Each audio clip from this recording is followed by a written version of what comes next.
2016 കപ്പിനും ചുണ്ടിനുമിടയിൽ ബിജെപിക്ക് നഷ്ടപ്പെട്ട മണ്ഡലമാണ് മഞ്ചേശ്വരം. സപ്തഭാഷാ സംഗമഭൂമിയായ മഞ്ചേശ്വരത്ത് ഇത്തവണ താമര വിരിയുമോ? UDFിനും ബിജെപിക്കും LDFിനും പുറമെ SDPI കൂടി മത്സരരംഗത്തേക്ക് വരുമ്പോൾ ഇത്തവണ വിജയിക്കാൻ കഴിയുമെന്ന ഉറച്ച പ്രതീക്ഷയിലാണ് ബിജെപി. 2016 ബിജെപി സ്ഥാനാർത്ഥിയായിരുന്ന കെ സുരേന്ദ്രൻ ലീഗിലെ അബ്ദുൾ റസാഖിനോട് വെറും 89 വോട്ടിനാണ് അന്നവിടെ തോറ്റത്. ബിജെപിയെ മോഹിപ്പിച്ചുകൊണ്ടിരിക്കുന്ന മഞ്ചേശ്വരത്ത് 2021 സുരേന്ദ്രനെ ഇറക്കി താമര വിരിയിക്കാൻ നോക്കിയെങ്കിലും ശക്തമായ ത്രികോണ മത്സരത്തിൽ നേരിയ ഭൂരിപക്ഷത്തിൽ വിജയം വീണ്ടും ലീഗിനൊപ്പം നിന്നു.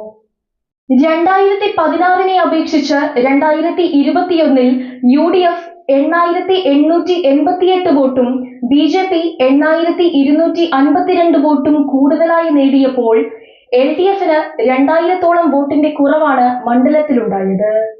ഇടത് തരംഗം ആഞ്ഞടിച്ച ആ തിരഞ്ഞെടുപ്പിൽ CPMനുണ്ടായ വോട്ട് നഷ്ടം അന്ന് വലിയ ചർച്ചയായില്ലെങ്കിലും ഒരു ചോദ്യചിഹ്നമായി അവിടെ അവശേഷിക്കുന്നുണ്ട്.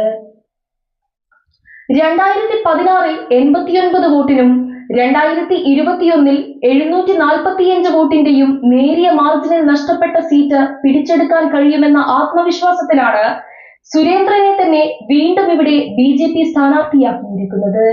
ലീഗും ബിജെപിയും സമാനമായി വോട്ടുയർത്തുന്ന മഞ്ചേശ്വരം മണ്ഡലത്തിൽ CPMന് ഓരോ തിരഞ്ഞെടുപ്പ് കഴിയും തോറും വോട്ട് വിഹിതത്തിൽ ഗണ്യമായ കുറവാണ് ഉണ്ടാകുന്നത്. 2021 SDPI പിന്തുണച്ചിട്ടും നേരിയ ഭൂരിപക്ഷത്തിലാണ് ലീഗിനവിടെ വിജയിക്കാൻ കഴിഞ്ഞത്.